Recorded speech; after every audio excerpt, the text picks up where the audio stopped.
Hello all welcome back to screen space.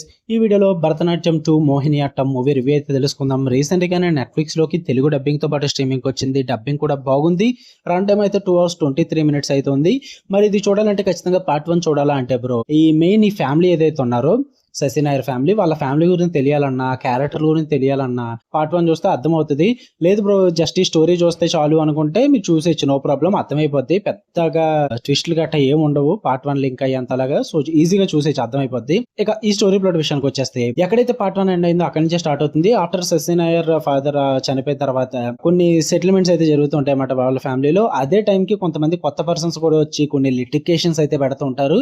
So దానివల్ల Shashi Nair and వాళ్ళ family కూడా problems అయితే ఫేస్ చేయడం జరుగుద్ది. అక్కడే మూవీ ఒక డార్క్ టర్న్ తీసుకుంటుంది అనమాట. అసలు ఆ డార్క్ టర్న్ ఏం తీసుకుంది, మరి ఆ ఫ్యామిలీలో ఏం జరిగింది, మరి శశి నాయర్ వాళ్ళు ఏం చేశారు, వీటన్నిటి చుట్టూ నడుస్తుంది ఈ భరతనాట్యం 2 మోహిని అట్టం. ఇక ఓవరాల్ గా నాకు ఎలా అనిపించింది అంటే, నాకైతే బాగుంది భయ్య. నాకైతే కామెడీ చాలా బాగా వర్కౌట్ అయింది. అంటే మూవీ ఒక స్మూత్ జానర్ షిఫ్ట్ అయితే ఉంటుంది, పర్ఫెక్ట్ గా ట్రాన్స్లేషన్ అవుతుంది. ఒక ఫ్యామిలీ డ్రామా నుంచి షార్ప్ టర్న్ తీసుకుని డార్క్ కామెడీ థ్రిల్లర్ గా మారుద్ది అనమాట. అది చాలా బాగా వర్కౌట్ అవుద్ది. అండ్ మనకు ఒక ఐడియా ఉంది కాబట్టి ముందే తెలిసినప్పటికీ కూడా ఎంజాయ్ చేస్తాం ఆ టర్న్ అన్నదాన్ని. ఆ డార్క్ కామెడీ కూడా బాగా వర్కౌట్ అవుతుంది త్రూ అవుట్ ద మూవీ. అంటే కొంచెం వికెడ్ హ్యూమర్ ఉంటుంది, అంటే ఫేక్ గాడ్స్ గురించి అండ్ కొంచెం సటైరికల్ గా ప్రెజెంట్ చేయడం, ఎక్కడ కూడా ప్రీచిగా లేకుండా కొంచెం ఇంటెలిజెంట్ గా ప్రెజెంట్ చేస్తారన్నమాట మొత్తం సినిమా అంతా కూడా. సో అదంతా కూడా బాగా వర్కౌట్ అవుతుంది. మీకు మెయిన్ గా కొన్ని క్యారెక్టర్స్ ఉంటాయి, like Rukmini, Subhash younger version baby Jean అని చెప్పేసి, అండ్ సరస్వతి గారిది గోవింద్ అని క్యారెక్టర్, శశి నాయర్ గారి క్యారెక్టర్ మెయిన్ లీడ్, వీళ్ళందరి క్యారెక్టర్స్ చాలా బాగా వర్కౌట్ అవ్వడం వల్ల త్రూ అవుట్ ద మూవీ మీరు ఎంజాయ్ చేస్తారన్నమాట. అండ్ పేసింగ్ కూడా చాలా బాగుంటుంది. అన్లైక్ ద ఫస్ట్ పార్ట్ చాలా స్లోగా ఉంటుంది, బట్ ఇది మాత్రం మంచిగా టైం తీసుకుంటారు, మంచిగా బిల్డ్ చేస్తారు. ఒక సూపర్ సీక్వెల్ అయితే క్రియేట్ చేశారన్నమాట. నాకైతే చాలా బాగా వర్కౌట్ అయింది.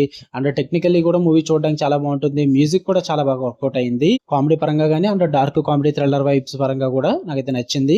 నెగిటివ్స్ విషయానికి వచ్చేస్తే స్లో స్టార్ట్ ఉంటుంది అనమాట. ఫస్ట్ 20 minutes కొంచెం ఆ సెటప్ ఫిల్లర్ లాగా ఉంటుంది, కొంచెం అది ఎస్టాబ్లిష్ చేయడానికి టైం తీసుకుంటారు. సో ఆ ఫ్యామిలీ డైనమిక్స్ ఇదంతా కొంచెం చూడడానికి టైం ఇస్తే మీరు, ఆఫ్టర్ దట్ మూవీ అంతా కూడా చాలా బాగా వర్కౌట్ అవుతుంది. అండ్ కాంప్లెక్స్ ప్లాట్ ఉంటుంది అనమాట, కొంచెం ఇబ్బంది పెట్టే విధంగా ఉంటుంది ఆ టెంపుల్స్ కామెడీ ఇదంతా కూడా.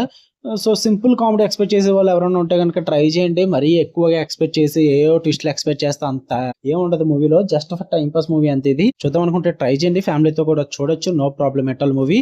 ఓకే, మీకు కనుక వీడియో నచ్చితే లైక్ చేయండి, షేర్ చేయండి, మీ ఒపీనియన్స్ కూడా కామెంట్ చేయండి. మళ్ళీ నెక్స్ట్ వీడియోలో కలుద్దాం. Until then love you all, by.